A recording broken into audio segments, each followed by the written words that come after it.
Hello everyone and welcome to Guild Wars 2 Daily. The footage in the background comes in from GWInsider. I haven't used those guys for a while, so thanks very much for that. And today we're going to be talking about lore, but just before we start off, there were a couple of things I mentioned last episode that I thought I'd go back to. First, we talked about the mail system quite a lot, and pretty much immediately you guys started leaving comments about something that I hadn't really considered while I was recording, and that's that the mail system doesn't offer you both to put forward items and then trade it simultaneously. So it would be like, if you wanted to do all your trading through mail, you'd have to request an item and then just hope that they, once you've sent your item, that they return the favour, and you could very easily be scammed. And yeah, that is quite possible. It doesn't look like the mail system provides functionality for trading in that way, you know, so that you can't be scammed. They don't seem to be offering that at the moment. It could be something that will be added to the mail system later.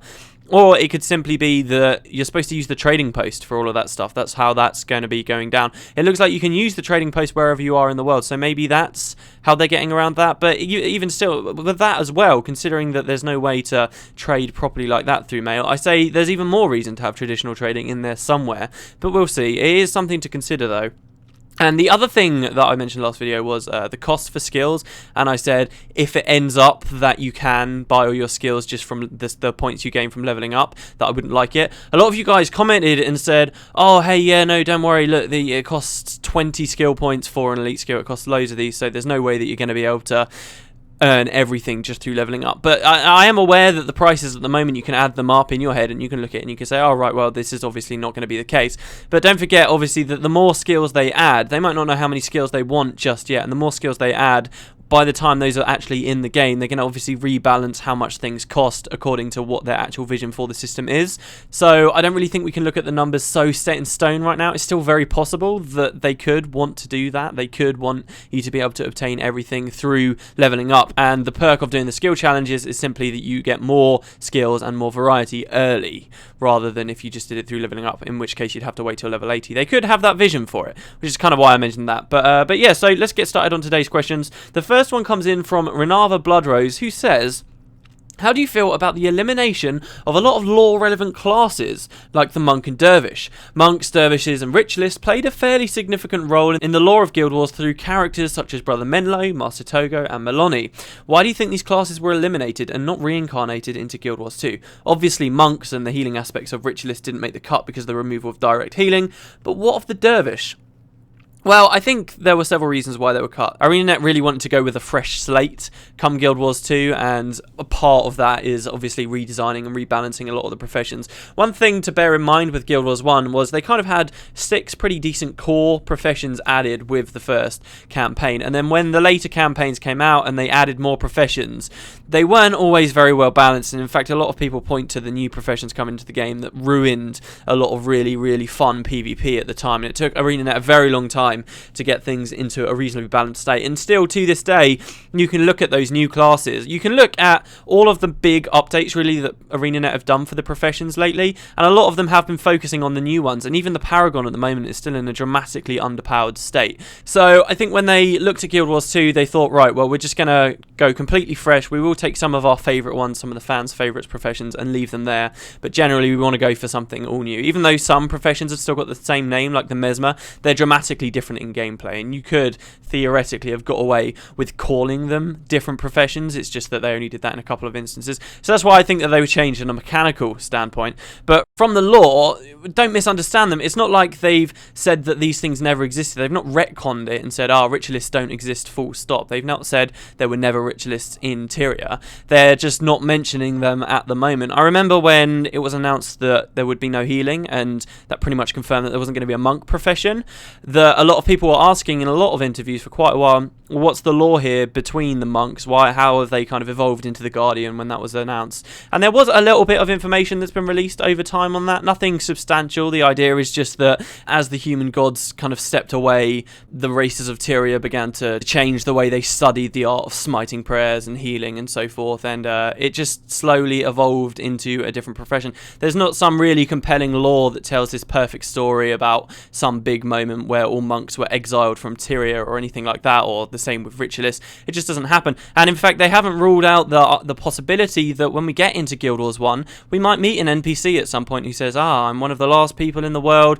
that still practices the art of monking in its purest form, or I am one of the last dervishes to exist. That would be quite cool. They've really only come out and explained in any kind of detail at all the monks. The dervishes, I suppose it's quite easy to rationalise for ourselves. We can say, well, look, there are lots of races you're going to be playing as. Obviously, ArenaNet didn't want to have Sylvari or Char, who don't believe in any gods, being dervishes that are suddenly worshipping the human gods. It wouldn't really fit, and it seemed a bit forced, so they decided, hey, look, we won't go with it. And in the lore, hey, the human gods, a lot of humans are beginning to question if the gods are even around anymore, so that could be why you're not really seeing any dervishes here. Not to mention the fact that, for example, the Assassin and the Paragon and so forth, they were, in lore, quite centric to the continent that they were added to the game with. So that's why we have the Thief in Guild Wars 2. It's called the Thief. It's slightly different from an Assassin. They avoided the word Assassin for many reasons, but one of the reasons was because Assassin was always something written in lore, very much to do with Cantha, and we're not in Cantha at the moment. So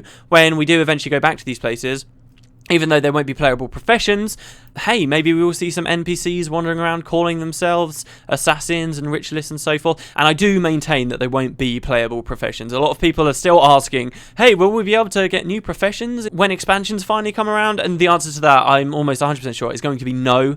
We could get new races, that would be a lot more feasible. But new professions, that really complicated things for Guild Wars 1. I think that the developers will want to avoid that for Guild Wars 2. But new races certainly aren't off the table. That could be interesting. Quick question for today comes in from Lol Pew, who says, in the original game, the title Guild Wars had a meaning in the game, and it was a big part of the story. Did they just use the name for it again, or is there really a new Guild Wars for the second game? The answer to this is no, there aren't a new Guild Wars. The name of the game is very, very funny. It's quite interesting, really. A lot of people have asked, why didn't they call Guild Wars 2 something different? A lot of people actually consider it could be dragging the game down and calling it Guild Wars 2. So, for those of you who don't know, Guild Wars 1, right, I did a video before I started doing this question and answer series. I was doing like a different series of mechanic-based videos, and in one of those, I explained, and this is true, that the game Guild Wars, it originally got its name because in the initial development of the game, the developers envisaged it as just a PvP game. That's all it was going to be, and its main PvP game type was guild versus guild. So it was named in those initial stages Guild Wars, okay? And that's kind of how the development of the game started. As development went forward, they decided they did want a PvE world, and they worked on that. And once all of that was done, they then included some lore in the game that explained this event known as the Guild Wars, which is why Guild Wars as we knew it was released with that title, and people could say, hey, look, this existed in the lore. So a lot of people in that video I did disagreed with me, and they were like, oh, it wasn't named because it was a PvP game, it was named because of the lore. Well, no, the lore came second. But yes, so what happened with Guild Wars 1 is there was an event known as the Guild Wars, where the three nations, essentially, of Tyria, Kryta, Or, and Ascalon, were warring with one another. It started off as smaller guilds, but eventually it just became nation-on-nation warfare, but they remained being called the Guild Wars, and there were several of these. There were like 3 of them happened throughout history. Then we have Guild Wars 2. It takes place 250 years later, and instead of naming it something else, I guess the developers were like, look, we'll just call it Guild Wars 2, so that, because let's face it, by naming it that, all the fans from Guild Wars 1 are going to be a lot more aware of the title. If they called it something else, if they called this new game, despite the fact it's dramatically different, both in terms of story content, let's be honest, it's set in the same universe, but it's very different in terms of story content, and mechanically it's completely different. But if they decided to call it a different name, which would make sense given those facts, they probably would have lost a large chunk of their initial interest in the game, and it would have been much harder to hype the game up, and a lot less people would have been interested in it in the first place. So they called it Guild Wars 2, and they haven't written any lore that explains more Guild Wars have happened. It's like even more of an irrelevant name than it ever was in the first game. You say here in the question that it was a big part of the story. The truth is, it really wasn't. It's a part of the history of the world, but for the actual story of Guild Wars, the overall arc of the 3 campaigns and Eye of the North, it means nothing. It means so little. You get a few references to it here and there, but it doesn't mean very much. It's obviously integral to how the story was set up and how, when we started in Prophecies, the world was the way it was, and it did have an impact on some decisions some characters made. Particularly King Adalburn was very racist. He hated the Crichtons, and that was a big part of the story. But in the end, it didn't really mean very much for Guild Wars 1, and it means even less for Guild Wars 2, which is quite funny, but that's kind of what's going on with the name there. The next question comes in from Gavin, who says, I don't know if you've mentioned it, but what's the story behind the Wizard's Tower? A floating castle. Ah, yes, okay, right. This is something very exciting we've been seeing in beta. There's a town called Garenhof, right? It seems to be like out in the middle of nowhere in this place called Kessex Hills, right? It's out just right at the south of the map, and you wouldn't really expect much to be down there. But there's this town, and from the town you can look across like the bay. It's a harbour town. You can look across, and in the sky you can see floating on a giant bit of rock a giant castle. That's in beta footage. It's there in the game, and we've seen it. This was something that existed in Guild Wars 1, and before this came out, this was something I was very excited about, I did Guild Wars 2, 60 Reasons to be excited about the game, and one of the things I was originally going to put in that was this floating tower from Guild Wars 1. It was this mysterious thing we saw in the first game, and really we knew nothing about it. It was something a lot of players became familiar with when they completed a certain quest where they had to kill a guy. They basically got a bounty to kill a guy, and they went there and they got to see it in the distance, and it was always called by the community the Wizard's Tower. There were a few Wizard's Towers in Guild Wars 1. There was another one in one of the earliest places in the game, in a place called Pre-Searing Ascalon. There was something else we used to call the Wizard's Tower. But this was one on a big floating rock. We didn't really hear very much about it at all, not in Guild Wars 1. And then a few interviews came out and people started asking about it. They're like, hey, have you got any plans for this come Guild Wars 2? And we heard some lore about it. We heard that it had been moved. Someone had towed it to a new location. We didn't hear much else past that. Now, that's because you can now point to why that might have happened. Because in Guild Wars 1, that existed in an area near something called Sanctum K, right? And this was like a big island. It was a mission in Guild Wars 1. But come Guild Wars 2, the Tengu have been expelled from one of the continents where they lived, far down south in Cantha. They've been expelled from there, and they've kind of all migrated north to Tyria, but they have a big distrust for humans now, and these Tengu have moved to Sanctum K and built themselves a huge wall, which you can also see in some people's beta videos, this huge wall, and barricaded themselves behind it. So Sanctum K you can't go to in Guild Wars 2, we just know that there's like a Tengu city behind there and that they're living there. Now that would have surrounded this Wizard's Tower, but whoever lived there, whoever was working on that tower, towed it away to a new location, and you can see it in the game from this place called Garenhof. Garenhof, the town itself, from what I can see, you can speak to NPCs and they talk about it. It's like a tourist town, and the NPCs are like, oh, look at the big tower, it's amazing, and people like visit it.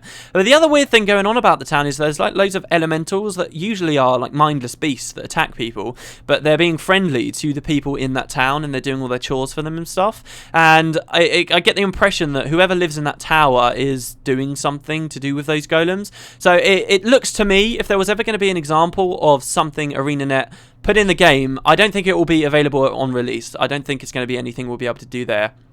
But I think if there was ever an example of something that ArenaNet put in game that was later going to be added as like a DLC dungeon or something, that's probably it. Or some kind of update to the game later on is going to add that castle and whatever story's going on in there. But yeah, we've heard about like a guy living in there. I believe Isgaren or something. There's an area called Isgaren's View, so I suppose that's in reference to the tower. Very mysterious, very interesting. Something a lot of us Guild Wars 1 fans have been musing over for a long time. It's really exciting to be able to see it in game. So I can't offer much. No one can offer much on it. It's just as mysterious as it looks right now, and I like it that way. I really, really do. I think it's one of those awesome things we're going to be wondering about when we get in game. There we go, guys. That's me done for today. Thanks very much for watching Guild Wars 2 Daily, and thanks very much to GWInsider again for the footage in the background. Hope you guys enjoyed this video. Got any questions? Leave them down below. We're doing mechanics again tomorrow. I've got some nice mechanics questions, actually, that you guys left yesterday, which should be quite cool. But please leave any other questions you might have down below, and I will see you tomorrow. See you later.